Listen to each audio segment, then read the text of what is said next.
ข้างนะอันเนี้ยถ้าเรามีสติเข้าไปนะระงับยับยั้งมีปัญญาก็คือความรู้รอบเนาะมันจะหู้จุดเดียวต้องหู้กว้างๆนะหู้กว้างๆหู้ถึงเหตุถึงผลหู้ถึงคุณถึงโทษนะมันก็จะบังเกิดนะผลกระทบความเดือดร้อนให้กับคนอื่นนะอันนี้ก็สร้างความตุกอกตุกใจให้กับพ่อแม่ผู้ปกครองของละอ่อนตึ้ง32 คนนะบัจเจน้อยเหมือนกันนะศรัทธาญาติโยมท่านสาธุชนทั้งหลายใต้ที่สุดตั้งกองกำลังของเจ้าหน้าที่ตำรวจก็ติดตามล่าใต้ที่สุดตัวเองก็บ่ป้นบ่ป้นก็กลัวเป็นคดีเป็นอาญากว่าติดคุกก็ต้องพลีชีพต้องอัตวินิบาต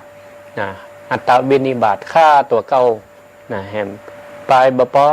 ฆ่าลูกฆ่าเมียแฮมเอาเปิ่นตุกไปตัวแฮมอย่างนี้อัตวินิบาตนี่ก็บ่ใจเป็นเรื่องดีเนาะเพราะว่ามันก็จะเป็นกรรมเนาะติดเนื้อติดตัวไปสู่ภพภูมิเบื้องหน้าอย่างแฮมเนาะอันเนี้ยศรัทธาญาติโยมทั้งหลายการที่เฮาเนี่ยปล่อยให้กิเลสเนาะมันเข้ามาครอบงำในใจของเฮาเนี่ยถ้าเฮาบ่ฮู้จักก็เป็นสิ่งที่น่าประณามเนาะไผก็บ่อยากให้มันเกิดขึ้นที่จริงถ้าอยากจะฆ่าเนี่ยพระพุทธเจ้าเปิ้นถึงว่าโกทังคตวาสุขังเสติคนเฮาเนี่ยถ้ามันมีความโกรธในตาหันรูปหันตัวอย่างมาว่าจะหาทางออกโดยวิธีใดให้มันหายความโกรธมันก็ไปตามกระแสของการปรุงแต่งนั่นก็กลายเป็นมิจฉาทิฏฐิเนาะเป็นปัญญาที่แบบผิดไปอันเนี้ยเนาะก็เกิดการสูญเสียอันอย่างยิ่งก็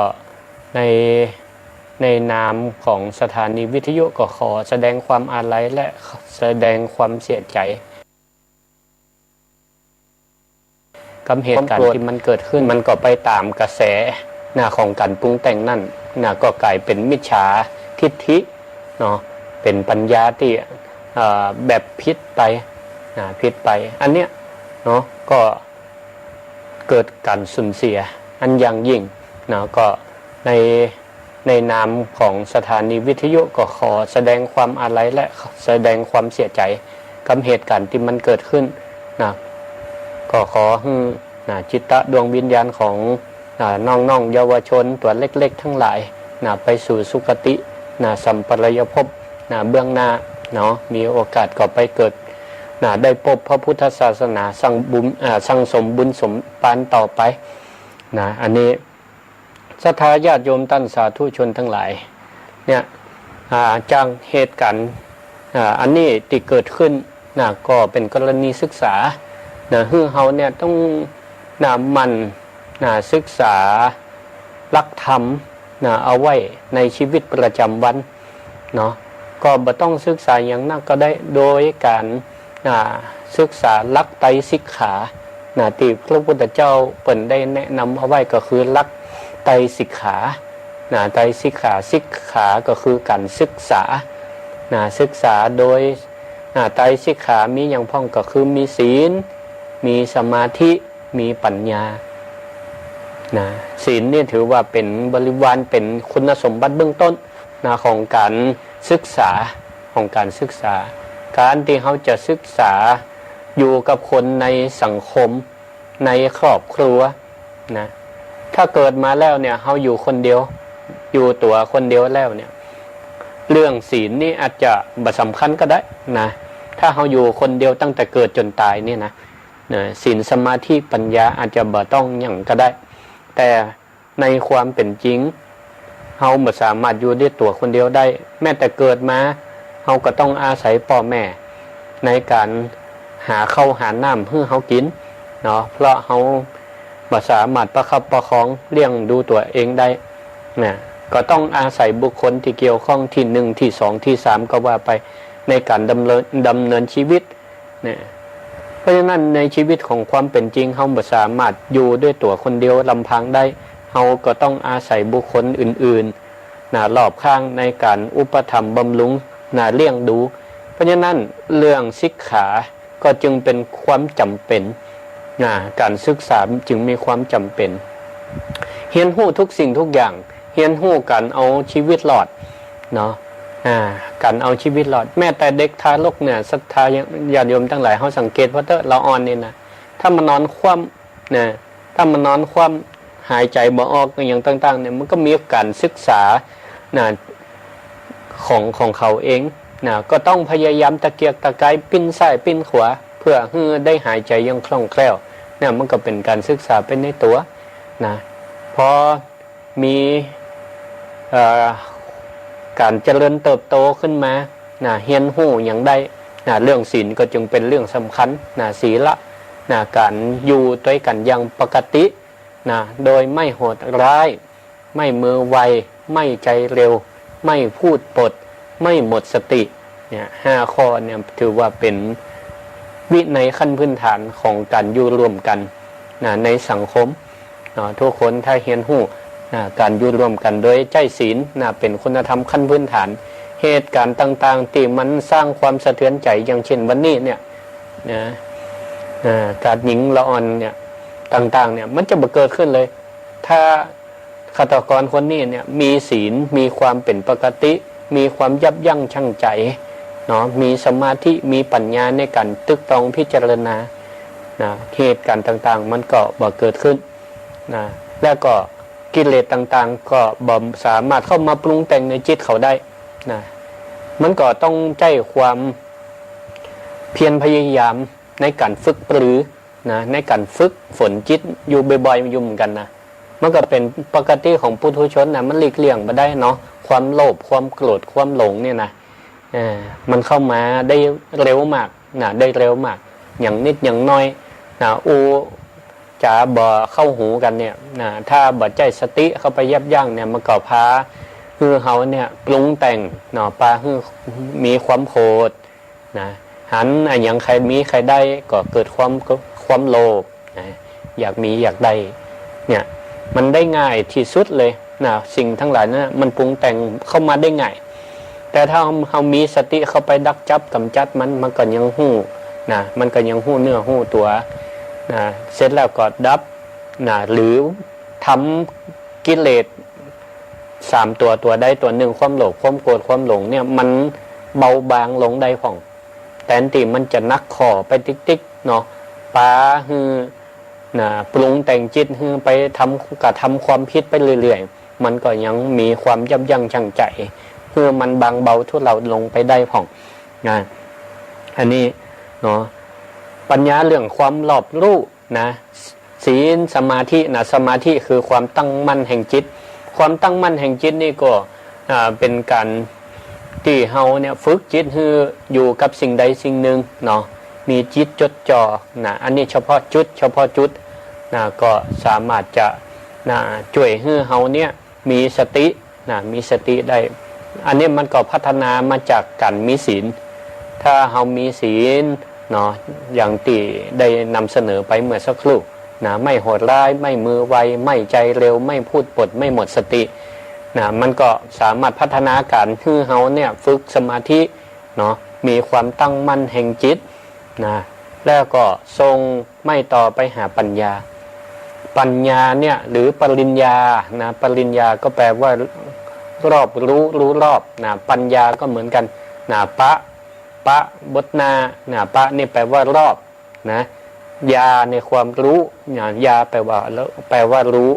ความรอบรู้ความรอบรู้หรือรู้ลึกมันจะกว้างกว่าคำว่าสมาธิสมาธิเนี่ยมันหู้แบบเป็นจุดจิตมันตั้งมันเป็นจุดในถ้าที่นี่ปัญญาเนี่ยมันจะขยายวงออกไปก็คือมีความหู้ที่มันกว้างยาวแล้วก็มีความหนาที่เป็นว่ามีความรอบรู้หรือว่ารู้รอบนั่นคือมีความกว่าปัญญาเนี่ยเป็นระบบของการหู้ หู้กว้างออกไปบ่ใจหู้เฉพาะเรื่องนะบ่ใจหู้เฉพาะเรื่องถ้าหู้แบบเฉพาะเรื่องเนี่ยเป็นห้องมันเป็นสัญญามันเป็นสัญญาอย่างเช่นละออนท่องท่องหนังสือหนังหาเนี่ยนะหรือว่านักเรียนท่องศัพท์ต่างๆนักเรียนบาลีท่องศัพท์ท่องภาษาอังกฤษท่องอย่างก็ตามเนี่ยอันนี้มันเป็นสัญญาสัญญาก็คือการเป็นการจำมันเป็นการจำเฉพาะจุดนะแต่ก็บ่สามารถให้หันถึงเหตุถึงผลหันถึงคุณหันโทษสัญญาเนี่ยนะเป็นเรื่องเป็นแค่ความจำมันต่างกับปัญญาเนี่ยจะกว้างกว่ากว้างกว่าครอบคลุมกว่าก็จะสามารถเชื่อมโยงมองทุกสิ่งทุกอย่างมันเชื่อมโยงกันได้นะฮู้ว่าอันนี้เป็นเหตุนะอันนี้เป็นผลนะอย่างเฮามองเหตุการณ์ต่างๆที่เกิดขึ้นในชีวิตประจำวันข่าวสารที่มันเกิดขึ้นบ่ว่าจะเป็นข่าวที่เป็นมงคลข่าวดีหรือเป็นอว่ามงคลที่มันเป็นข่าวสะเทือนใจเนี่ยเขาก็สามารถมองหู้ได้ว่าอันนี้เป็นเหตุอันนี้เป็นผลอันนี้เป็นคุณอันนี้เป็นโทษอย่างนี้เนี่ยก็สำหรับคนที่มีสติเนาะปัญญามันจะเกิดได้ต้องอาศัยมีสติเข้าไปกับระลึกได้เหี่ยก่อนเนาะแล้วปัญญาก็จะทำหน้าที่ต่อจะหันภาพรวมเนาะเกิดหันภาพรวมแล้วก็เอาแต่ละอย่างเข้ามาประกอบเชื่อมโยงซึ่งกันและกันอย่างนี้เพราะฉะนั้นเนี่ยพระพุทธเจ้าเปิ่นก็คือมองทุกสิ่งทุกอย่างเนี่ยมันเป็นเรื่องของความเกิดขึ้นตั้งอยู่และก็เสื่อมสลายไปเนาะมันก็เป็นถ้ายังมองเหตุการณ์ข่าวสารในวันนี้เนี่ยสิ่งที่ปรากฏมันก็เป็นอนิจจังทุกขังอนัตตาเนาะมันไม่เที่ยงแท้แล้วก็เป็นทุกข์เป็นทุกข์แล้วก็ถ้าที่สุดมันก็บ่ใจตัวใจตนเนาะมันเป็นสามัญญลักษณะชีวิตของคนเฮานี่ก็เป็นอย่างนี้เนาะก็เป็นอย่างนี้อันเนี้ยการที่เฮามีปัญญาก็คือการมองภาพให้มันกว้างมองอย่างรู้เท่ารู้ทันรู้เท่าเอาไว้การรู้ทันเอาไว้แก้อย่างนี้เรื่องของปัญญาเนี่ยเป็นความรู้รอบที่เฮาเนี่ยควรให้มันเกิดขึ้นมีขึ้นจะได้ฮู้ทุกสิ่งทุกอย่างตามความเป็นจริงตามความเป็นจริงแล้วก็บางอย่างเนี่ยถ้าเฮามาอาศัยการรู้หรือว่าการพิจารณาก็ทำให้เฮาเนี่ยติดอยู่ในความทุกข์ความทุกข์อกทุกข์ใจบางผ่องเนี่ยก็เกิดเหตุการณ์อย่างเกิดเหตุการณ์อย่างขึ้นกับตัวเก่าสักเรื่องสักอย่างหนึ่งเนี่ยถ้าเฮาปราศจากสติและก็ปัญญาแล้วเนี่ยก็ไม่สามารถแก้ไขปัญหานั้นได้ก็จะเกิดความตุกอกตุกใจอย่างเช่นเรื่องในอดีตตการเนี่ยมีบัณฑิตคนหนึ่งชื่อว่าเสนกะเนาะเป็นคนมีปัญญาเป็นคนมีปัญญามีความรู้เป็นคนที่รู้รอบรู้ลึกแล้วก็ข้างนั่นเนี่ยมีพราหมณ์คนหนึ่งอายุก็นักละมีอาชีพออกไปขอตันเลี้ยงลูกเลี้ยงภรรยาแล้วที่นี่ก็ด้วยความฮักในครอบครัวก็ออกไปตะเวนขอตานบันเหนือบันใต้ในป่าผ่องในตีอื่นๆผ่องแจ้งก็ออกบ้านไปหรือบางเตือบออกไปหลายวันที่นี่ก็ภรรยาเมียก็ได้จัดเข้าป่าอาหารเป็นข้าวแห้งข้าวห่ออาหารแห้งใส่ถุงเอาไว้แล้วก็ใส่ถุงผ้าถุงปกเพื่อกับพราหมณ์คนนี้ออกบ้านไปที่นี่ก็ออกไปแสวงหาเสาะขอตันก็ได้ทรัพย์มาพอสมควรแล้วก็ออกบ้านออกจองกันหลายวัน ที่นี่ก็เกิดเติงหาเมียละหาลูกละก็เลยออกใจว่าเสบียงก็หมดพอดีก็เลยจับปิกนะก็ยังมีอยู่นะเสบียงเนี่ยก็ยังอยู่ในถุงอยู่ที่นี่ก็พราหมณ์นี่ไปที่ไหนนะก็ไปพักนะซ่อนอนต่ำปื้นก็ไม่บ่มีบ้านบ่มีจ้องอย่างไปนอนต่ำปื้นก็ไม่พอไปพักปื้นก็ไม่ได้ก็มือก็ล่วงเอาเข้าห่อนะแต่ละห่อแต่ละห่อที่เมียเปิ้นห่อมาให้เนี่ยออกมากินนะออกมากินเสร็จแล้วก็กินแล้วก็วางห่อเข้าถุงปกเนี่ยไว้ทางข้างแล้วก็รับไปรับไปเสร็จแล้วก็ในขณะที่นอนปื้นก็ไม่นั่นก็มีลูกขเทวดาเทวดาที่อาศัยต้นไม้เปิ้นตามความเชื่อเนาะต้นไม้ใดใหญ่ๆจะมีลูกขเทวดาคอยรักษาลูกขเทวดานี่ก็ได้หันพราหมณ์นี่ก็ด้วยความปรารถนาดีจะเตือนภัยให้กับพราหมณ์คนนี้แต่ก็บ่เตือนแบบตรงๆก็เลยบอกเป็นปริศนาธรรมก็เลยบอกว่าพราหมณ์วันนี้นะถ้าพราหมณ์เนี่ยจะปิกบ้านนะถ้าพักในระหว่างตังเนี่ยในคณะปิกบ้านเนี่ยถ้าพักในระหว่างตังพราหมณ์นี่จะตายเนอะตั้นจะตายแต่ถ้ามาพักนะถ้ามายอมพักรีบปิกบ้านปิกจองไปถึงบ้านเมียก็จะตายเมียพราหมณ์ก็จะตายว่าแล้วลูกเทวดาก็หายไปพอพราหมณ์นี่สะดุ้งตื่นโอ้ก็มาเป็นกำกึดนะเป็นกำกึดจะใดดี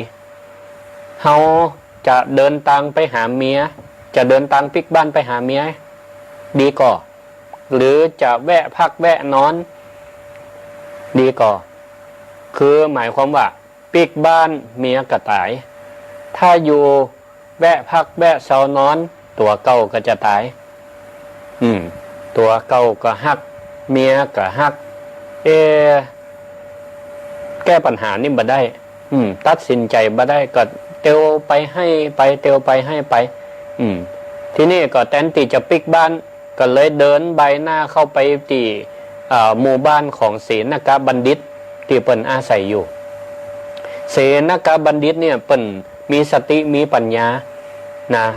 แต่ละวันเนี่ยเปิ้นมีหน้าที่แสดงธรรม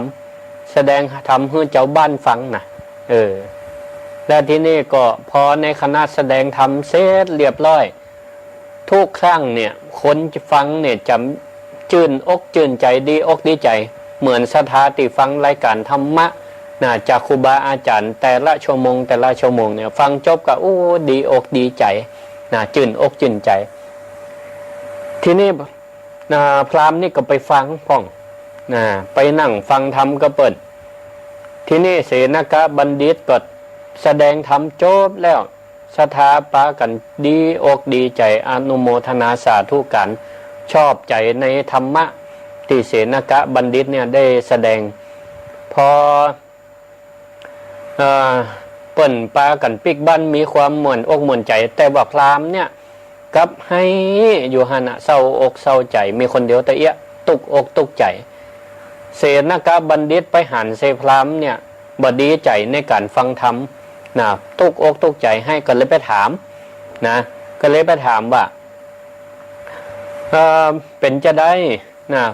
อย่างมามีความเศร้าอกหมองใจอย่างคนอื่นเปิ่นฟังธรรมเปิ่นดีอกดีใจกันพราหมณ์ก็เลยเล่าให้ฟังว่าวันเนี้ยลูกเทวดามาเข้าฝันแล้วมาบอกว่าถ้าพักในระหว่างทางเนี่ยข้าพเจ้าจะตายแต่ถ้าปิกบ้านเมียข้าพเจ้าก็จะตายขอท่านเสนกบัณฑิตผู้มีสติมีปัญญาได้ช่วยแก้ไขปัญหานี่ของข้าพเจ้ากำเตอะเสนกบัณฑิตฟังอย่างอีแล้วก็ใจปัญญาพิจารณาว่าเทวดาเนี่ยมาบอกปริศนาธรรมเจอีเนี่ยต้องมีอย่างเกิดขึ้นกับพราหมณ์คนนี้สักอย่างหนึ่งที่นี่ก็เลยถามเนี่ยด้วยความกันใจสติปัญญาของเสนกบัณฑิตนี่นะเปิ้นก็ถามบริบทก่อนเปิ้นก็เลยถามเรื่องเล่าของพราหมณ์นี่ก่อน เลยถามว่าท่านพราหมณ์ถุงถุงปกถุงข้าวดวนเนี่ยนะถุงข้าวเนี่ยท่านสปายมาเนี่ยใส่ไอ้หยังใส่ไอ้หยังไว้ในหั่นพราหมณ์ก็เลยบอกว่าใส่อาหารแห้งนะใส่ข้าวปลาอาหารแห้งน้ำพริกเป็นจิ้นแห้งปลาแห้งตีเมียได้เอาใส่มาฮื้อในระหว่างว่าเดินไปชอบว่าหากินเนี่ยก็ฮื้อแวะตอนแวะข้างตังหนังพักเนี่ยก็เอาอาหารนี่มากินแต่ละมื้อที่นี่เสนกบัณฑิตก็เลยถามว่าแล้ววันนี้ท่านไปพักนั่งพักตั้งใดพ้องพราหมณ์ก็บอกว่าพักปื้นก็ไม่ก่อนที่จะมาเนี่ยเสนกบัณฑิตก็ถามเต่าไปว่าแล้วเมื่อกินข้าวแล้วเหรอท่านเอาถุงข้าวไว้ไหนถุงผ้านี่ไว้ไหนข้าพเจ้าก็ไปกินน้ำละปกเขาเนี่ยไว้ปื้นก็ไม่ฮั่นเสนกบัณฑิตก็ถามต่อไปว่าในขณะที่ไปกินน้ำเนี่ยท่านวางถุงผ้าปื้นก็ไม่มันก็แม่นละแล้ววางถุงผ้าจะได้แหมได้มัดถุงอะไรยังก็พราหมณ์นี่ก็บอกว่าบ่ได้มัดบ่ได้มัดปากถุงยังสักอย่างเสนกบัณฑิตพอฟังข้อมูลก็เลยวินิจฉัยในใจเจ้าอีว่าเป็นเจ้าอีก็เลยกับพราหมณ์ไปว่าท่านพราหมณ์บัลลังก์ในถุงของท่านเนี่ยอาจจะมีสิ่งแปลกปลอมเข้าไปตั้งไหนก่อจึงทำให้ลูกคเทวดาเนี่ยได้เป็นปริศนาธรรมคือว่าเฮาก็สงสัยว่าในขณะที่ท่านวางถุงอยู่ในใต้ก็ไม่เนี่ยอาจจะมีงูเงี้ยวเกี้ยวขอกะเข้าไปในถุงก็มันได้สาบกินอาหารก็มันเข้าไปอยู่ในหั่นก้าถ้ามันเป็นงูพิษถ้ามันเป็นงูพิษวันนี้ท่านในระหว่างที่เดินทางต่อไปก่อนจะถึงบ้านเนี่ยถ้าท่านยังปิกบ้านเตี่ยท่านแวะภาคที่ไหนยาเข้าท่านก็ต้องเอามือเนี่ยจกเข้าไปในถุงก็ต้องโดนงูพิษเนี่ยมันชกท่านก็จะตายแต่ถ้าว่าท่านบอกแวะภาคเลยท่านปิกไปบ้านไปจองเอาถุงเนี่ยไปให้เมียก็จะต้องสงสัยก็ต้องค้นถุงละว่าวันนี้ได้ครัวอย่างมาพองจะต้องจัดแจงถุงของพราหมณ์นี่เมียเอามือล่วงเข้าไปก็จะต้องโดนงูพิษเนี่ยคบตายในที่สุดพราหมณ์ได้ฟังเจ้าอีแล้วต่างคนต่างสงสัยก็เลยป้ากันวางถุงนั่นลงต่อหน้าผู้คนทั้งหลายและเสนกบัณฑิตว่าแล้วก็เลยเอาไม้เคลียเคาะในถุงปรากฏว่างูพิษงูเห่าได้เลื่อยออกมาจากถุงใต้ต่อหน้าต่อตาพราหมณ์เสนกบัณฑิตและก็ประชาชนทั้งหลายตกอกตกใจและก็อนุโมทนาสาธุกันตึงพราหมณ์โดยก็อนุโมทนาสาธุกันในวิจารณญาณปัญญาของท่านเสนกบัณฑิตว่าถ้าบัดได้มาหาท่านเสนกบัณฑิตวันนี้เนี่ยพราหมณ์ก็คงบอกฮู้ละแก้ปริศนาธรรมจากโลกเทวดาบ่ได้พราหมณ์ก็จะต้องตายถ้าแวะพักต่ำตังแล้วเอามือจกจะเอาห่อเข้ามากินก็จะต้องตายแน่นอนหรือถ้าปิกไปบ้านไปจองเอาถุงนี่คือเมียไปเอามือจกเข้าถุงเมียก็จะต้องโดนงูพิษเนี่ยคบตายแน่นอนเนี่ยศรัทธาญาติโยมตั้นสาธุชนทั้งหลายคนเฮาเนี่ยถ้ามีปัญญาในการรู้รอบในการพิจารณาหาเหตุหาผลพิจารณาให้มันรอบคอบเวลาเขาฮู้เหตุการณ์อะไรอย่างมาสักอย่างฮู้ข้อมูลอะไรอย่างมาสักอย่างเนี่ยจากโดยตรงหรือโดยอ้อมก็ดีฟังคนอื่นมาก็ตามถ้าเขาบ่ตั้งใจบ่มีปัญญาพิจารณาบ่ใจปัญญาพิจารณาให้มันรอบคอบก็อาจจะเชื่อในข้อมูลที่เขาสื่อสารจะโดยตรงหรือโดยอ้อมก็ตามอันเนี้ยก็ปรากฏอยู่ในหลักกาลามสูตรที่พระพุทธเจ้าว่าเวลาเขารับข้อมูลข่าวสารก็ต้อง ใจปัญญาพิจารณาเหี่ยก่อนอย่าเพิ่งด่วนใจเชื่อหรอเป็นถึงว่าเราแต่ละข้อนี่นะอย่าเพิ่งด่วนใจเชื่อเพียงเพราะนะฟังต่อกันมานะฟังต่อกันมาก็ได้นะเราต่อกันมาซ้ำให้เนาะข้อมูลจาก100%พอมาถึงเฮาเนี่ยจะเหลือสักช้านะฮะนะอย่างนี้เป็นต้นหรือ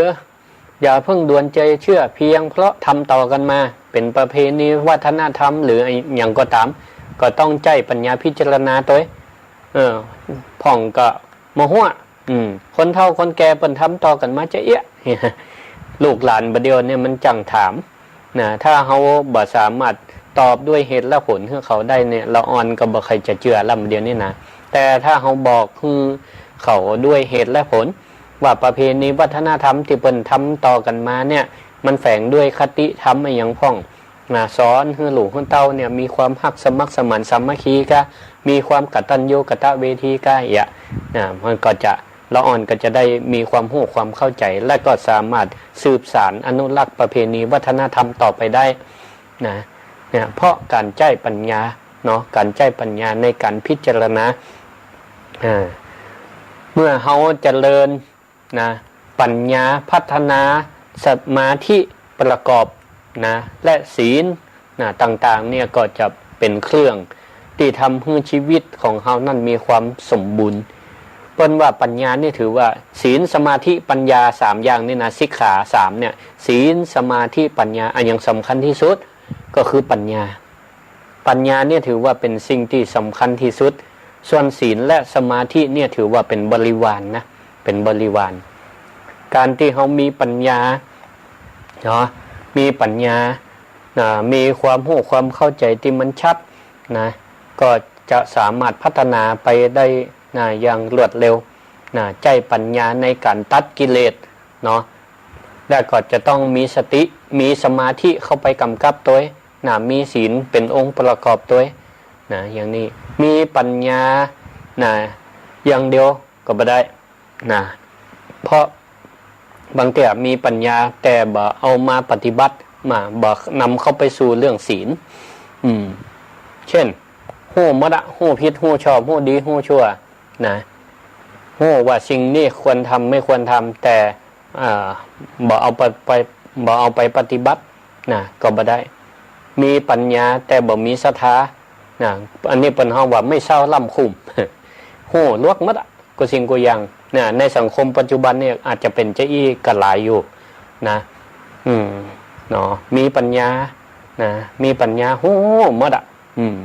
แต่บ่มีความศรัทธาก็ทำให้กลายเป็น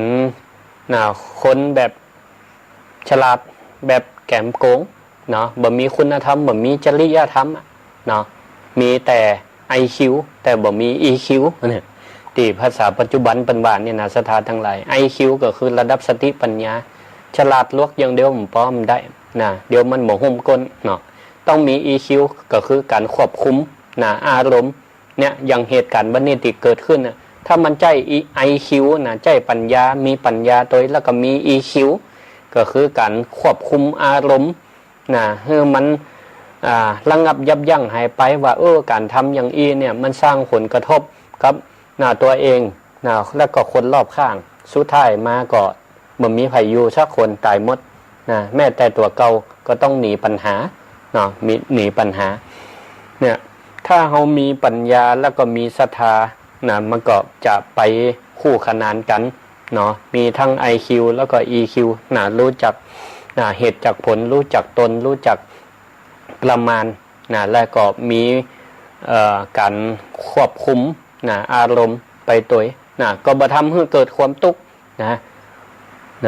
แล้วก็จะเกิดความหู้หันตามความเป็นจริงหู้แล้วละหู้แล้ววางในการวางกิเลสสมกรรมที่เป็นว่าทุกข์เพราะยึดทุกข์ทุกข์เพราะทุกข์มีเพราะยึดทุกข์ยึดเพราะอยากทุกข์มากเพราะปล่อยทุกข์น้อยเพราะหยุดทุกข์หลุดเพราะปล่อยต้องอาศัยปัญญาที่เป็นปัญญาแบบวิสุทธิปัญญาอันบริสุทธิ์ เนาะก็ได้อู้จาเกี่ยวกับปัญญาเนาะปัญญาซึ่งเป็นศิกขาการศึกษาที่พระพุทธองค์ได้วางเอาไว้ศิกขา3ก็คือมีศีลถ้าเป็นระดับไตรระดับเนี่ยคือมีศีลสมาธิมีปัญญาแต่ถามว่าอันอย่างที่มันสำคัญเลยเปิ่นบรรดาศีลสมาธิปัญญาก็คือปัญญาเป็นสิ่งสำคัญเนาะเป็นสิ่งสำคัญส่วนศีลและสมาธิก็ถือว่าเป็นบริวารในการประคับประคองประคับประคองคือปัญญานั้นหู้จักเหตุจักผลได้ก็ในช่วงใต้รายการนี้ก็จะเปิดโอกาสให้ศรัทธาญาติโยมทั้งหลายได้โทรเข้ามาแสดงความคิดความเห็นกันหรือว่ามาเพิ่มเติมข้อมูลที่อาตมาได้ยกได้บรรยายไปโทรเข้ามาได้เนอร์064-949-5999วันนี้ก็เป็นการออกวิทยุโดยเกาะสัญญาณกับ Facebook ไลฟ์ต้องอนุโมทนากับเบื้องหลังดีเจแอมดีเจนัทของสถานีวิทยุไลฟ์ 6.5 ที่เป็นเบื้องหลังในการนำเปิดสปอตก็ดีก็ลิงก์สัญญาณก็ดีเพราะวันนี้อาตมาภาพแต่เจ้านี่ก็ประชุมอยู่ที่มจรวังน้อยวันนี้นี่สัญจรแหมละ ออกรายการวิทยุสัญจรอยู่ที่มจรวังน้อยจังหวัดพระนครศรีอยุธยาวันนี้มาอยุธยาก็มาเตะห่อเข้ามากินเรียบร้อยละโทรเข้ามาได้เนอะ064-949-5999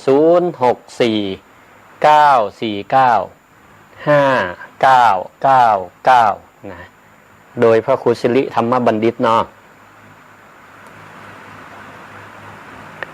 เจริญปอน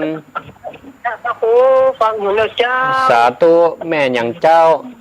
แต่บัวพัดบ้านต้นชานศูนย์พระเจ้าเนาะเจ้าที่ไหนก็จากบ้านต้นชานตำบลศูนย์อำเภอฝางโอ้เมืองฝางปุ่นนอโอ้มาไก่สาธุสาธุขอบคุณร้านนะส่งร้านอย่างผู้ท่านพอเจ้ามาจ้างเฮือละอ่อนซ้อฮือกระไดเนอร์มีส่วนเมนชื่อท่านมาแล้วเจ้าสาธุอนุโมทนาขอบคุณแม่สาธุถ้ามีมาฆ่าโดนตายใจหรือว่าย้อนระเบิดได้ท่านแต่ผูกตามขันเข้าเห็นกำบ่อุทิศส่วนกุศลได้บุญกุศลเจ้าท่านครูเจ้าสาธุขอบคุณแม่เจริญพรเบิดก็สวดมนต์อุทิศให้เขาเห็นเนาะสาธุเจริญพร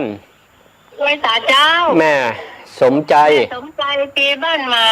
บ้านเป้าล่ะสาธุแต่ไม่เจ้าอยู่บ้านกล้วยหลวงไม่เจ้าสัญญาณดีเนาะวันนี้เนาะเจ้าแม่ได้สัญญาณตัดดีแล้วแม่ได้ฟังกึ่งเดียวนะแม่ไปบ้านมา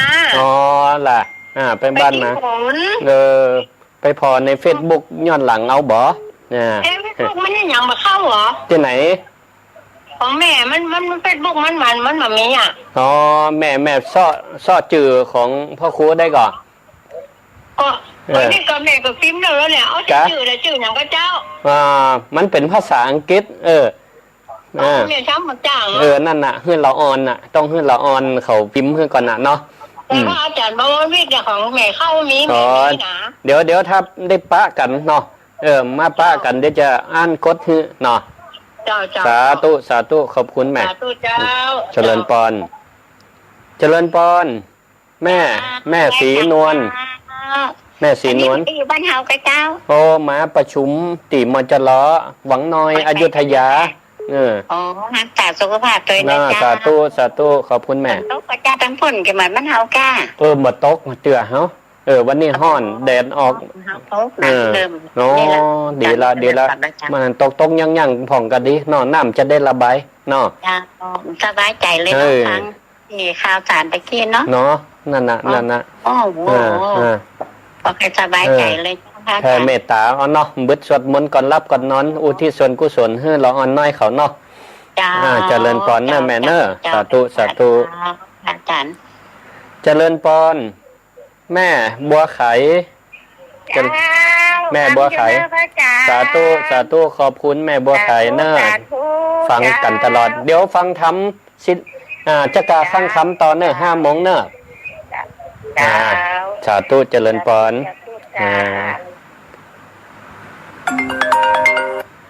เจริญพร เจ้าอันนี้แม่แก้วเด้อ แม่แก้วตังใดแม่ บ้านกัดโป่ง อ๋อแม่แก้วกาดโปงสาธุเดี๋ยวเมมเบอร์ไว้ก่อนสาธุ จ้า ขอบคุณโทรมาตลอดเลยแม่แก้ว เด้อ สาธุอนุโมทนา ท่าน เจริญพรแม่ เมื่อที่วันเจ้า แม่มาริวันแม่ไอ้เชียงใหม่ เจ้า เนาะ ฝัง ฝัง ได้ชัดเจนดีเจ้า ชัดเจนดีเนาะได้ป้ากันกู้วันพัดเนาะแม่เนาะ เจ้า สาธุ ผู้ละงอนแต่ นั่นน่ะเนาะ มันพูดอะไรอย่างล่ำเหลือนะ มันก็จะว่ามันเป็นบุญกรรมมันปามาแล้วเรียบร้อยสาธุ เจ้าสาธุเจ้า อนุโมทนา ฟังสัญญาณชัดเจนเนาะ ชัดเจนดีเจ้าพระอาจารย์ ดีละวันนี้เป็นมอนิเตอร์ให้ล่ะนะดักฟังให้เตยน่ะ เจ้า แล้วก็อ่านเสียงเปิ้นเจริญพร เจ้า อันนี้เป็นเหตุตั้งอัตโนมัติการเนโทรฮะถ้าโทรบัดติดโทรไม่โทรติดโทรไม่ล่ะเจ้าท้องจิตกับท้องไหม ดีเอาจนติดอ่ะเนาะเจ้าเอาจุดจิตกี่กดไปออกเป็นเดี๋ยว5 โมงฟังอันนี้แหมกำหนึ่งนะเจ้าเม็ดถึงหนังเราต้องฟังฟังจักราข้างคำผูกติดต่อได้แล้วก็เนี่ยจำได้ก่อนผูกติดต่อได้แล้ววันนี้นี่ผูกติด8เนาะนะเนี่ยละอยู่อยุธยามาอยุธยาแล้ววันผูกจะไปวัดไร่ขิงวันผูกนี่ไทยจะต้องวันผูกนี่ไทยจะงดรายการขอไผออกแตนแล้ววันผูกนี่นะบัตรตันวันผูกนี่เดินทางกลับนี่บัตรสะดวกในการออกสาธุเนอะแม่เจริญพรสาธุขอบคุณแม่ศรีกุลสาธุก็หลายพูดหลายท่านโทรเข้ามาก็มันซ่อนกันเนาะจะได้ก็ยังมีเวลาแหมน้อยนึงก็โทรเข้ามากันได้เนาะโทรเข้ามากันได้064 949 5999เนี่ย064 949 5999นะตั้งฝังเนาะเชียงใหม่ก็โทรเข้ามาว่าสัญญาณชัดเจนเราปูนเชียงไฮ้พะเยาจะได้จ้าวันนี้เจริญพรเจ้ากาสตุเจ้าท่านเจ้าโยมแม่อย่างก็แม่ประพันธ์อยู่ประบงเวียงฝางเจ้าเมืองฝางเนาะรายที่2แล้วเมืองฝางสัญญาณดีเนาะวันนี้เนาะสั่นไว้สัก10,000ละผมได้โทรหาท่านสาธุขอบคุณแม่เจ้ากันตัวนะเจ้าอนุโมทนาติดตามฟังกันต่อไปเนาะแม่เนาะขอบคุณมากสาธุเป็นกำลังใจให้เนาะขอบคุณเจริญพรแม่อ้อยล่ะไว้สาเจ้าแม่อ้อยวันมอนนะเจ้าสาธุจำได้เจ้าฟังอยู่นะเจ้าอนุโมทนาเดี๋ยว5 โมงก็ฟังแหมกรรมนะฟังแหมกรรมท่านอาจารย์อยู่ไหนนอนเจ้าอยู่อยุธยามาประชุมอยู่อยุธยามาเตะหอเข้าเกี่ยวปันว่านะกะบอกเราออนไว้กะไปกรุงเทพถึงอยุธยาเตะหอเข้ามากินกัมอย่างแล้วตอนเย็นแล้วบัดได้เข้าละเนี่ยกะเดี๋ยวเต็ดฟังจักราข้างคำเนอะเดี๋ยวใต้ก็จะเข้าแหมกำหนึ่งนะสาธุเจริญพรเดินทางปลอดภัยเจ้าเจริญพร มาสการเจ้า เจริญพร อยู่เชียงใหม่สันทรายไป โน เจ้า อยู่สันทราย บางท่านบรรยายธรรมนะซึ้งชอบ สาธุสาธุติดตามกูวันพัดเนอแม่ เจ้าท่านอยู่อยุธยากับเจ้าประเดี๋ยวเนี่ย มาอันประชุมนะเป็น อ๋อ เป็นผู้อำนวยการวิเลยสงฆ์ลำปางเปิดห้องมาประชุม เดี๋ยววันผูกกับปิกแล้วแม่อืม ผู้จะรวดไปวัดไร่ขิงเลย ใช่ นะ ใช่จะเปิ่นมีงานอ อ๋อโยมแม่ก็เคยไปมาแล้ววัดใหญ่เนอะ นั่นโลหลวงพ่อซักซิดนะหลวงพ่อวัดไร่ขิงตอนเจริญปอน ภาษาเจ้า แม่ยังจ๊ะ แม่บัวคำมันเป็นงอนชิเล็กเจ้าฝางเจ้า โอ้เมืองฝางแม่บัวคำเนี่ยจื่อเดียวกับอันยายน่ะอุ้ยของอาตมาเนอะจื่อบัวคำลำปางอันนั้นเปิ่นจื่อแม่บัวคำโอ้จื่องามน่ะเนาะ เจ้า โอ้เป็นแฟนเจ้าสุวัตโลเนาะ เจ้า เจ้าสุวัตนางบัวคำอ่ะ นางบัวค สาธุขอบคุณแม่โทรมาหานี่นะเจริญปอนขอบคุณ ำภาษาเจ้า สาธุก็วันนี้นะฟังกันหลายเนาะตั้งเมืองฝางก็มีตะกี้ก็ลืมถามว่าอันเมืองฝางนี่บ้านเดียวกับ DJM ก็นะ DJM นี่เป็นคนฝางปะโลกนะมาเนี่ยการอยู่ลำปางเนาะก็ได้ละออนมูลเนี่ยนะช่วยขับเคลื่อนสัญญาณให้ดีกว่าแต่ก่อนนักนะจะออกรายการสักเตือนหนึ่งนี่ต้องไปสถานตอนนี้เนี่ยอาตมาเองเนี่ยก็อยู่อยุธยาเนาะอยู่มจรหวังน้อยอยุธยาก็สามารถออกรายการสดได้นะเพื่อบริการนะบริการวิชาการบริการธรรมะเพื่อกับศรัทธาท่านผู้ฟังทั้งหลายสามารถได้รับชมรับฟังกันได้เนาะตอนนี้ก็54 นาทีนะพ่องกันล้อท่าแหมเบอร์โทรศัพท์แหมตัวหนึ่งกะ0649495999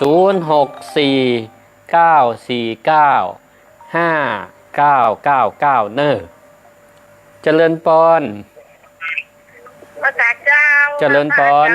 อันนี้โทรมาไม่รู้นี่ไทยล้อเบอร์โทรแหมเบอร์หนึ่งกันเนี่ยฮะ อยู่โรงแรมสักกะแปลงจังหวัดเจ้า สาธุเจ้า โทรมาไม่รู้นี่ล้ออันตัวเลขเบอร์ตัวเลขสุดท้ายแหละ เจ้า ก็ว่า เจ้า ก็ว่าโทบอนุโมทนาพี่น้องล่องวัดแดงนี่ฟังหลายอยู่เนาะ เจ้า โอ้ เจ้า ดีอนุโมทนาจวนกันเนอะจวนกันฟังเทศน์ฟังธรรมนักๆเจ้าน ายกเปิดก็เฮือรณรงค์สื่อวิทยุมาฟังนะนอกจากฟังธรรมะแล้วก็ฟังเกี่ยวกับอันนี้ตัวเนอะฝนตกฟ้าห้องกรมอุตุนิยมเพิ่นจะได้ประกาศตลอด เนอะแม่สาธุเจริญพรท่านนายกเพิ่นก็เป็นห่วงเป็นใยเนี่ยสถาผู้สูงอายุกันนักนะเปิ้นฮู้ละว่าสถาผู้สูงอายุฟังวิทยุกันมันฟังประจำเปิ้นเลยบอกว่าติดตามข่าวสารได้เนอะเกี่ยวกับฝนฟ้าอย่างอากาศต่างๆ แม่แก้วควงเปาจอมตองโอ้สาธุจอมตองวันนี้อนุโมทนาฝนตกน้ำนักก่อน้ำน้องก่อน้ำแก่งนองลงแล้วลงแล้วเนาะบ้านแบบท่วมกันเนาะ เจ้าบ่ท่วมบ้าน โอ้ดีนี่เปิ่นห้องว่าอยู่ในตีเหมาะสมเนาะมันสูงมันสูงดีละอนุโมทนาดูละอ่อนน้อยนะเนาะนั่นน่ะว่าเนาะ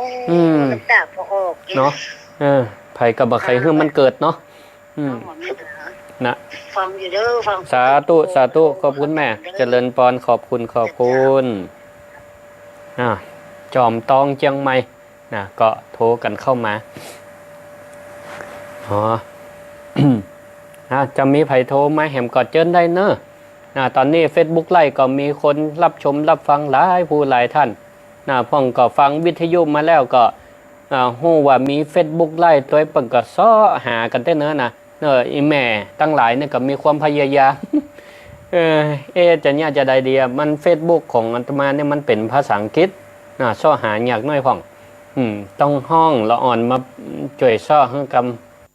ำเนาะพานุวัตรแสนคำนะพานุวัตรแสนคำ PHANUWAT นะพานุวัตรนะแสนคำก็ SANKHAM เนาะก็ตักตั้ง Facebook ไล่มากกว่าไล่ผู้หลายท่านอนุโมทนาขอบคุณตึงครูบาวัดปากน้ำภาษีเจริญก็ชมตลอดนะจันเจ้าคุณพระปิฎกเมธีครูบาอาจารย์ของผมเองเนี่ยได้ติดตามให้กำลังใจมาตลอด